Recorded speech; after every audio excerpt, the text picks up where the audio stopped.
बस आज के इस वीडियो में we are going to talk about the growth curve. Growth curve बहुत ही इंपॉर्टेंट है, ये चीज़ जानिएगा। और सारे एग्जामिनेशन पॉइंट व्यू में हमारे पास एस शेप और जे शेप ग्रोथ कर्व होता है, वो बहुत सारे एग्जामिनेशन में आपको क्वेश्चन मिलता है। तो सबसे पहले इस वीडियो में ग्रोथ कर्व होता क्या है वो समझेंगे, और विथ स्टेबल एग्जाम्पल बैक्टीरिया और वाइल्ड लाइफ एनिमल के एग्जाम्पल लेके हम इन ग्राफ को समझेंगे, ये आपका जे शेप वाला और एस शेप वाला। फिर उसके बाद हम लोग इसमें on the base of condition resources जो है अनलिमिटेड होनी चाहिए, किस में जे शेप में, और इसमें आपका रिसोर्स जो है ना वो लिमिटेड होता है। यहाँ पे रिप्रोडक्शन मैक्सिमम कैपेसिटी से रिप्रोड्यूस करता है जे शेप वाले में, और बायोटिक पोटेंशियल क्या होता है वो समझेंगे। यहाँ पे रिप्रोडक्शन स्पेस और फूड को देख के किया जाता है, और कैरिंग कैपेसिटी क्या होता है वो एस शेप में समझेंगे। फिर उसके बाद हम लोग ग्रोइंग कैपेसिटी के जो आपके एक इन्वायरमेंट में कितना कैपेसिटी होता है उसके बियॉन्ड जे शेप वाले में ग्रोथ कर वो जो है ना ग्रोथ कर जाता है, उसका क्या रिजल्ट देखने को मिलता है, पॉपुलेशन क्रैश करता है कि नहीं, वो सारा देखिए स्टेबल फॉर्म में ये पैरामीटर्स दिए हुए हैं। पॉपुलेशन क्रैश, कंपटीशन किस में ज़्यादा देखने को मिलता है, कौन सा ज़्यादा कंपिटेटिव है, कौन सा कम है। फिर उनके ग्राफ में कितने फेजेस हमें देखने को मिलता है, जैसे कि जे शेप में 2 और एस शेप में हमारे पास 4 फेजेस हैं। ये बिल्कुल एकदम से सामने सामने हम डिस्कस करेंगे, जिससे चीज़ें समझने में आपको बहुत आसानी होगी। इनका फॉर्मूला भी हम लोग डिस्कस करेंगे, और फॉर्मूले में जो हमारे पास आर और एन के की वैल्यू जो होती है उसको भी डिस्कस करेंगे, कब आर पॉजिटिव होगा तो क्या होगा वो सारा। फिर कुछ स्टेबल एग्जांपल्स हम लोग यहाँ पे एग्जांपल्स देखेंगे, और लास्ट में हम लोग कुछ क्वेश्चन सॉल्व करेंगे कि जो कि यूजीसी नेट लेवल का है। और यहाँ पे ये चीज़ बता दूँ, एस शेप और जे शेप में कोई भी एग्जाम पैटर्न हो, चाहे यूपीएससी हो, चाहे नीट के एग्जाम दे रहे हो, या चाहे ग्रेजुएशन लेवल का, या एमएससी लेवल का, या सीएसआर लेवल का, अगर इस वीडियो को देखने के बाद आप जो है ना मैक्सिमम क्वेश्चन सॉल्व कर पाएंगे। Now let's start. Growth curve होता क्या? देखिए, ग्रोथ कर्व बहुत ही सिंपल है। कोई भी पॉपुलेशन, अगर कोई भी ऑर्गेनिज्म होता है, वो उनकी पॉपुलेशन दिन ब दिन इंक्रीज होती है। उनकी पॉपुलेशन जो है ना वो कैसे इंक्रीज कर रहा है, मींस उसी का मैथमेटिकल एक्सप्रेशन को अगर हम ग्राफिकल फॉर्म में प्रेजेंट करें ना, वही हमारा ग्रोथ कर्व कहलाता है। और जनरली हमारे पास दो तरह के ग्रोथ कर्व है, एक जे शेप ग्रोथ कर्व और दूसरा हमारे पास S shape growth curve. J shape के हमारे पास और भी नाम है, it is also called exponential growth curve and geometric growth curve. वही हमारे पास एस शेप के दूसरे नाम है लॉजिस्टिक, सिग्मॉइड और वर्लहर्स्ट पर्ल लॉजिस्टिक ग्रोथ भी इन्हें कहा जाता है। तो यहाँ से नाम रखिएगा, एग्जाम में आपको किसी भी नाम से क्वेश्चन पूछा सकता है। और ये हमारा जे शेप ग्रोथ कर्व का ग्राफ है, और ये हमारा एस शेप ग्रोथ कर्व का है। अब यहाँ पे सबसे पहले समझते हैं पैरामीटर्स। जे शेप के लिए क्या क्या कंडीशन चाहिए होता है। सबसे पहले ये चीज़ याद रखिए कि जे शेप के लिए जो है ना आपका रिसोर्स में क्या आएगा, आपका स्पेस और फूड वो अनलिमिटेड होनी चाहिए। और यहाँ पे रिप्रोडक्शन कैसे रिप्रोड्यूस करता है, जैसे स्पेस और अगर आपके पास फूड अनलिमिटेड हो तो मैक्सिमम कैपेसिटी से ये क्या करेगा, रिप्रोडक्शन शो करेगा। और यहाँ पे ये चीज़ याद रखिएगा किसके ऊपर डिपेंड करता है, it depends upon the biotic potential. और बायोटिक पोटेंशियल होता क्या है, बायोटिक पोटेंशियल होता है maximum capacity of an organism to reproduce under ideal condition. Means किसी कोई भी ऑर्गेनिज्म अपनी फुल क्षमता से अगर रिप्रोड्यूस करे ना, वो आपका बायोटिक पोटेंशियल कहलाता है, और ये जे शेप वाले में लागू होता है। और फाइनली यहाँ पे क्या होता है, अगर एक बैक्टीरिया को यहाँ पे सिंपल आप कहें, यहाँ पे हम लोग एक पैट्री प्लेट में उसको आकार दिया जाए तो वो स्पेस एक छोटे से बैक्टीरिया, माइक्रोस्कोपिक बैक्टीरिया के लिए दुनिया भर का हो जाएगा, स्पेस अनलिमिटेड। फूड अगर आपने वहाँ पे थोड़ा सा भी दे दिया वो अनलिमिटेड हो जाएगा। तो ये बैक्टीरिया कैसे ग्रो करेगा, देखिए इस ग्राफ में देखिएगा, ये बैक्टीरिया स्टार्टिंग में थोड़ा सा टाइम लगाएगा। जैसे ये मान लीजिए टाइम को डे मान के दे, डे 1, डे 2, डे 3, देखिए डे 1 तक ये धीरे धीरे बढ़ रहा, और डे 2, डे 3, डे 4 में ये देखिए शार्प इंक्रीज। पहले एक था, एक से लगभग मान लीजिए डे 3 पे ये 100 हुआ, फिर यहीं पे देखिए डे 4, 5 मीन्स अगले 2 दिनों में ये 700, 800 क्रॉस करके लगभग ये आपका 1200 तक जा रहा है। और finally it results into J shape growth curve. इनकी ग्रोथ के पैटर्न, ये पॉपुलेशन का साइज है ये वाला, और ये वाला पैरामीटर टाइम डे बता रहा है। तो पॉपुलेशन शार्प इंक्रीज कर रहा है, और यहाँ पे it results in J shape growth curve.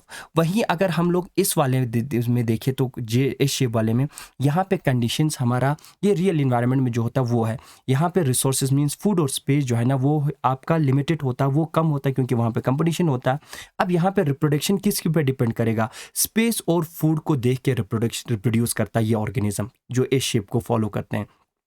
और यहाँ पे ये चीज़ याद रखिएगा, जो एस शेप वाला होता है ना, डिपेंडेंसी की बात करें तो ये कैरिंग कैपेसिटी के ऊपर डिपेंड करता है, और कैरिंग कैपेसिटी को रिप्रेजेंट करता है बाय के, कैपिटल लेटर के, और बायोटिक पोटेंशियल भी मैंने डिस्कस करा, ये रिप्रेजेंट करता है स्मॉल आर से।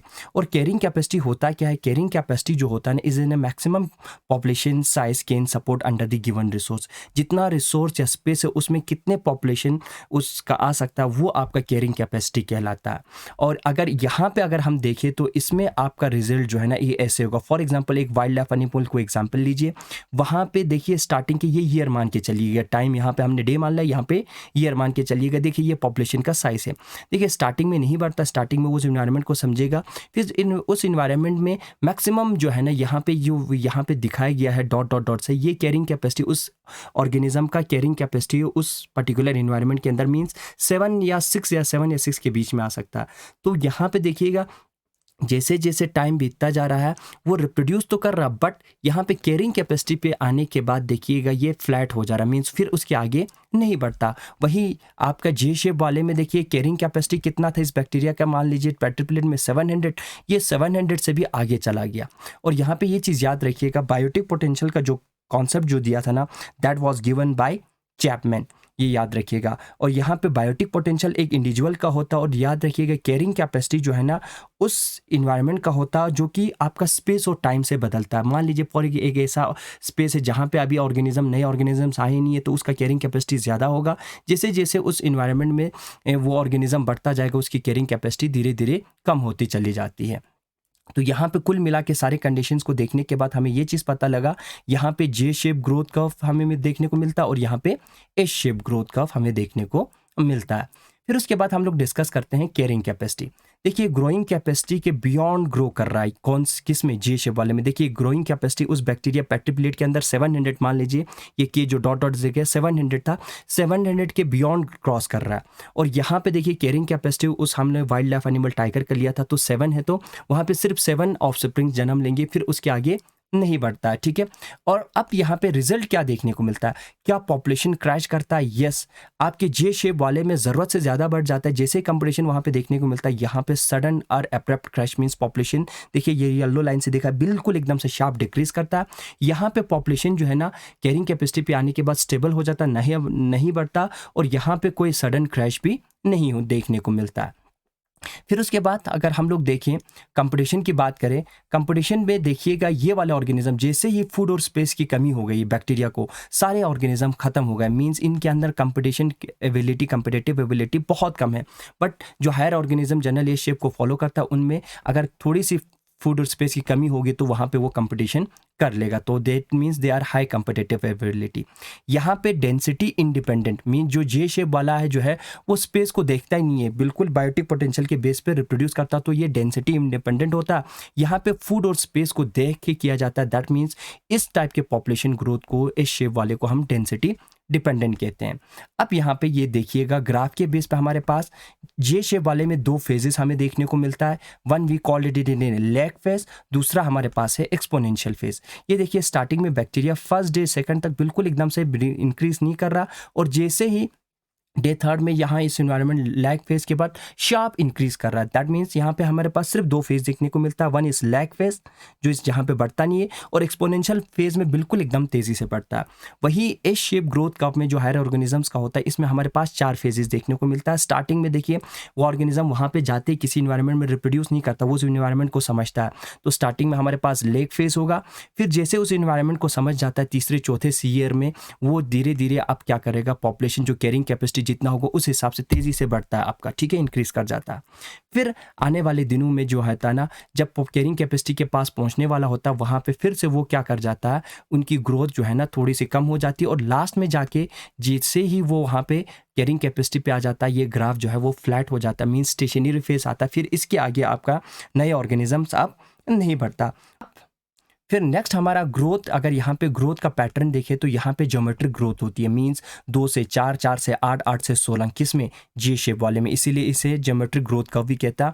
यहाँ पे देखिएगा उस एनवायरनमेंट की कैरिंग कैपेसिटी को समझता है, लॉजिस्टिक ग्रोथ हो, ये लॉजिक लगा के चलता। अब नेक्स्ट है हमारा मैथमेटिकल फॉर्मूला जे शेप और एस शेप का। जे शेप का यहाँ पे देखिएगा जे शेप ग्रोथ कर्व जो है ना dn/dt change in population size is represented by b - d into N. b - d B होता है बर्थ पर क्या कैपिटा और डी होता है death per capita, B minus D is equal to R. तो इसको हम बी माइनस डी को यहाँ पे आर से रिप्रेजेंट करता है, तो D N by D T is equal to R N. वही एस शेप वाले ग्रोथ कर्व में हमारा यहाँ पे सिर्फ बायोटिक पोटेंशियल नहीं होता, यहाँ पे कैरिंग कैपेसिटी होता, तो यहाँ पे formula D N by D T is equal to R N into K minus N divided by K. अब के क्या होता है, यहाँ पे कैरिंग कैपेसिटी होता है। अब यहाँ पे देखिएगा आर और के की वैल्यू क्या होती है। अगर आर की वैल्यू पॉजिटिव है, यहाँ पे कह रहा है कि आर की वैल्यू पॉजिटिव कब होगी, जब नंबर ऑफ बर्थ, क्योंकि R is equal to B minus D, number of birth 10 है और डेथ हमारा क्या है, 5 ऑर्गेनिज्म की डेथ हो रही है, तो R is equal to 10 plus 5, तो और पॉजिटिव है means that population is increasing. यहाँ से याद रखिएगा, ठीक है, पॉपुलेशन इज इंक्रीजिंग। आर की वैल्यू अगर नेगेटिव होगी तो वो क्या नेगेटिव कब होगा, नंबर ऑफ बर्थ 5 और नंबर ऑफ डेथ यहाँ पे मैंने रेड से दिखाया 10, means 5 minus 10 is equal to minus 5। तो उस पॉपुलेशन में क्या हो रहा है, नंबर ऑफ पॉपुलेशन जो है वो डिक्रीज कर रहा है, तो आर नेगेटिव हो रहा है, दैट मीन्स वो पॉपुलेशन क्या कर रहा है, डिक्लाइनिंग, धीरे धीरे वहाँ पे पॉपुलेशन की वो पॉपुलेशन कम हो रही है। आर की वैल्यू 0 कब होगी, जब बर्थ रेट और डेथ रेट आपका इक्वल होगा, 5 equal to 5, that is equal to means वहाँ पे पॉपुलेशन ना बढ़ रहा है ना घट रहा है, number of birth is equal to number of death. उसी तरह से हमारे पास यहाँ पे के और एन की वैल्यू कंपैरिजन किया जाता है। सपोज अगर कैरिंग कैपेसिटी किसी इन्वायरमेंट में, अभी हम लोगों ने ग्राफ में देखा, ये देखिए कैरिंग कैपेसिटी 7 है उस टाइगर के लिए। अब कैरिंग कैपेसिटी 7 है, यहाँ पे लिखा कि एन के वैल्यू लेस है, नंबर ऑफ पॉपुलेशन अभी 3 है, टाइगर के बच्चे जो है ना 3 ही है, तो आने वाले दिनों में पॉपुलेशन क्या करेगा, कि कैरिंग कैपेसिटी के पास पहुंचा ही नहीं है, तो पॉपुलेशन क्या करेगा, दैट विल इंक्रीज। अगर एन की वैल्यू ज़्यादा है मींस नंबर ऑफ पॉपुलेशन जो है ना कैरिंग कैपेसिटी के आगे चला गया, कैरिंग कैपेसिटी मीन्स 7 था 10 चला गया, तो वहाँ पे क्या होगा, आने वाले दिनों में जो है ना वहाँ पे वो पॉपुलेशन डिक्रीज करेगा, क्योंकि कैरिंग कैपेसिटी सिर्फ 7 है। अगर number of population is equal to K means carrying capacity 7 है और नंबर ऑफ पॉपुलेशन आपका कितना है, 7 है, अब वहाँ पे पॉपुलेशन जो होता है ना वहाँ पे ग्रोथ नहीं होता, क्योंकि वो पॉपुलेशन अब स्टेबल हो गया, देखिए ग्राफ फ्लैट हो जाता है। तो यहाँ से ये चीज़ याद रखिएगा। और कभी कभार क्वेश्चन पूछा जाता है कि पॉपुलेशन की ग्रोथ किस पे सबसे ज़्यादा होती है, कैरिंग कैपेसिटी के, तो याद रखिएगा half of the carrying capacity. Means अगर किसी इन्वायरमेंट में कैरिंग कैपेसिटी 100 है, 100 इंडिविजुअल अगर उसमें नए ऑफस्प्रिंग्स आ सकते हैं, तो सबसे ज़्यादा पॉपुलेशन ग्रोथ कब होगी, जब पॉपुलेशन की growth k/2, 100 divided by 2 means 50 population growth होगा, उस टाइम सबसे ज़्यादा पॉपुलेशन की ग्रोथ होगी। यहाँ से ये चीज़ याद रखिएगा। अगर यहाँ पे अगर एग्जाम्पल्स देखें तो यहाँ पे देखिएगा अलगल ब्लूम, जो कि आपका ठीक है पॉन्ड में होता है, ऐसे पॉन्ड वॉन्ड में, वहाँ पे याद रखिएगा बैक्टीरिया इन कल्चर, जो पेट्री प्लेट पे बैक्टीरिया, इंसेक्ट्स भी जो है ना आपका जे शेप ग्रोथ को फॉलो करता है, अनुअल प्लांट्स, उसी तरह से लेमनिंग्स, ये कुछ एग्जाम्पल्स है जो एग्जाम में पूछा जाता है, यहाँ से याद रखिएगा। वही मोस्ट ऑफ द स्पीशीज जो होता है नेचर में, हमें पता है फूड और स्पेस की कमी होती है, members of wild life, yeast, human जो है ना वो हमारे एस शेप ग्रोथ कर्व को, यहाँ पे देखिएगा ये जो ग्राफ जो है ना वो जे शेप और एस शेप दोनों को एक साथ दिखा रहा है। देखिए जे शेप वाला रेड से दिखाया है, बिल्कुल ए से रिप्रेजेंट कर रहा है। देखिए कैरिंग कैपेसिटी के अबव इंक्रीज कर रहा है, बाद में कैटेस्ट्रॉफिक डेथ भी होता है, मैंने अभी आप लोगों को बताया। वही जो आपको ग्रीन कलर से दिखाया that is the B graph, वो हमारा एस शेप ग्रोथ कर्व को रिप्रेजेंट कर रहा है, उनका फॉर्मूला भी दिया हुआ है। यहाँ पे मुझे उम्मीद है कि ये वीडियो आपको अच्छा लगा होगा, चीज़ें समझ में आया होगा। अगर ये वीडियो आपके लिए अवेलेबल रहा तो इस वीडियो को लाइक करिएगा, अपने फ्रेंड्स के साथ शेयर करिएगा और कमेंट सेक्शन में मुझे अपना वैल्यूएबल फीडबैक ज़रूर दीजिएगा। अगर आपको इस वीडियो लेक्चर का PDF चाहिए, जितने भी वीडियो लेक्चर्स मैंने अभी तक अपलोड करा है ना, उन सब का अगर आपको PDF चाहिए होगा तो डिस्क्रिप्शन बॉक्स में मैंने अपने ऑफिशियल वेबसाइट का लिंक दिया हुआ है, वहाँ पे उस लिंक पे क्लिक करिएगा तो आप उस ऑफिशियल वेबसाइट में जाके एक नॉमिनल चार्ज देके इन सारे PDF को एक्सेस कर सकते हैं। साथ में वहाँ पे आप बुक भी ऑर्डर कर सकते हैं और मेरे सारे वीडियोज़ भी आप देख सकते हैं। तो लास्ट में हम लोग कुछ प्रीवियस ईयर UGC नेट के क्वेश्चन सॉल्व करते हैं, जिसमें हमारा सबसे पहला क्वेश्चन है algal blooms follow a population growth pattern which is. देखिए अलगल ब्लूम कौन से ग्रोथ पैटर्न को फॉलो करता है, हमारे पास 2 तरह के ग्रोथ पैटर्न होता है, एक J shape and S shape. Stationary और लीनर तो कोई होता ही नहीं, तो वहीं पे कैंसिल गलत हो गया। तो इन दोनों में से को अभी जस्ट हम लोगों ने कहा कि बैक्टीरिया की तरह अलगल ब्लूम भी जो है ना हमारा जे शेप ग्रोथ को फॉलो करता है, तो आंसर हमारा A1 इज राइट वन। फिर उसके बाद नेक्स्ट हमारा क्वेश्चन है if the carrying capacity of A population and is an ecosystem following the logistic growth, mean S shape growth को फॉलो कर रहा है और वहाँ पे के की बात हो रही है, it growth rate become 0, means growth rate एक logistic growth S shape growth का में कब 0 होगा, व्हेन हमारे पास ऑप्शन है n/k इज इक्वल टू 0, जहाँ पे mortality number of death natality से ज़्यादा होगी, या n/k का वैल्यू जो है इज इक्वल टू 1 होगा या 8। तो इसके लिए हमें ये वाला फॉर्मूले में आप वैल्यू पुट करिएगा। देखिएगा यहाँ पे देखिए यहाँ पे देखिए इसको अगर सॉल्व करोगे ना, यहाँ पे देखिएगा k बाई के को कट करें तो 1 होगा, 1 माइनस n डिवाइडेड बाई के, n बाई के 1 माइनस क्या होगा n बाई के। यहाँ पे आप ऑप्शन देखिएगा, यहाँ पे option n by K is equal to अगर हम 1 इस फॉर्मूले में पुट करेंगे ना, तो याद रखिएगा ये जो है ना आपका जो वैल्यू जो है वहाँ पे dn बाई dt जो है ना ये वाला 0 हो जाएगा, क्योंकि 1 k बाई के तो कट हो गया, तो that means 1 minus n by K is equal to हम 1 मान के चल रहा है, that means 1 minus 1 is equal to 0, rn means rn into 0 होगा, तो वो हमारा पॉपुलेशन ग्रोथ वहाँ पे क्या हो जाएगा 0।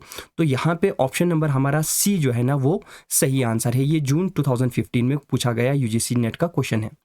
अब यहाँ पे एक क्वेश्चन और है, carrying capacity of a population determines that a particular habitat for a given species can sustain। Means carrying capacity क्या बताता है, यहाँ पे हम लोगों ने पहले पढ़ा carrying capacity क्या बताता है, जैसे कि टाइगर का एग्जांपल लेके देखा था कि carrying capacity ये बताता है कि उस पर्टिकुलर हैबिटेट में मैक्सिमम पॉपुलेशन की ग्रोथ कितनी हो सकती है। तो यहाँ पे सिंपल से इस क्वेश्चन को सॉल्व करके देखिएगा, इसका आंसर क्या होना चाहिए। कैरिंग कैपेसिटी क्या मिनिमम पॉपुलेशन को तो नहीं करता, maximum population, average population, a fraction of, यहाँ पे आंसर क्या होना चाहिए, कैरिंग कैपेसिटी हमारा एक पॉपुलेशन का जो है ना पर्टिकुलर हैबिटेट का मैक्सिमम पॉपुलेशन बताता है। तो ये option number B is right one. फिर उसके बाद ये लास्ट क्वेश्चन उसको देखिएगा, ये दिसंबर 2015 यूजीसी नेट का है। Choose the correct sequence of phases associated with population growth that exhibit logistic model. Logistic means या एस शेप मॉडल में आपके कौन सा फेज जो है ना, ये फेज जो है ना वो सही सीक्वेंस में दिया हुआ है। तो एस शेप में हमारे पास जनरल अभी हम लोगों ने पढ़ा 4 फेजेस होता है, लैग फेज, एक्सपोनेंशियल फेज, फिर डिक्लाइनिंग फेज, फिर स्टेशनरी फेज। यहाँ पे तो सिर्फ 3 फेज दिया गया है, तो यहाँ पे ऑप्शन कौन सा सही होगा। सबसे पहला हमारा लैग फेज होता है, फिर उसके बाद लैग फेज के बाद तेजी से बढ़ता है पॉपुलेशन एक्सप्लोजन फेज, फिर आपका कैरिंग कैपेसिटी पे आने के बाद वो पॉपुलेशन फिर से स्टेबल हो जाता है, फिर पॉपुलेशन की ग्रोथ नहीं होती। तो स्टेशनरी फेज हमारा सही answer option number C is right. और यहाँ पे रुक के मैं अपने बुक के बारे में बताऊँ, टेक्स्ट बुक ऑफ बॉटनी, जिसके वॉल्यूम फर्स्ट में माइक्रोब्स के अंदर आपको वायरस और बैक्टीरिया का डिटेल मिलेगा, क्रिप्टो गेम्स के अंदर आपको अल्गी, फंजाई, ब्रायो, टेरिडो, लाइकन सारा डिटेल डिस्क्राइब करा हुआ, जिम्नोस्पर्म भी अलग से डिस्क्राइब करा हुआ। ये इस बुक का कवर पेज है। और इस बुक के 2 यूनिक फीचर्स की बात करें तो इस बुक में मैक्सिमम टॉपिक एक्सप्लेनेशन जो है ना आपको इसी यूट्यूब चैनल पे मिल जाएगा, प्लस ये इस बुक का ISBN नंबर है। और सेकंड चीज़, इस बुक में जितने भी टॉपिक्स आप लोग देखेंगे ना, जो भी हेडिंग देखेंगे वो ब्लड पॉइंट फॉर्म में है, जिससे चीज़ें समझने में आपको रिमाइंड करने में बहुत आसानी होगी।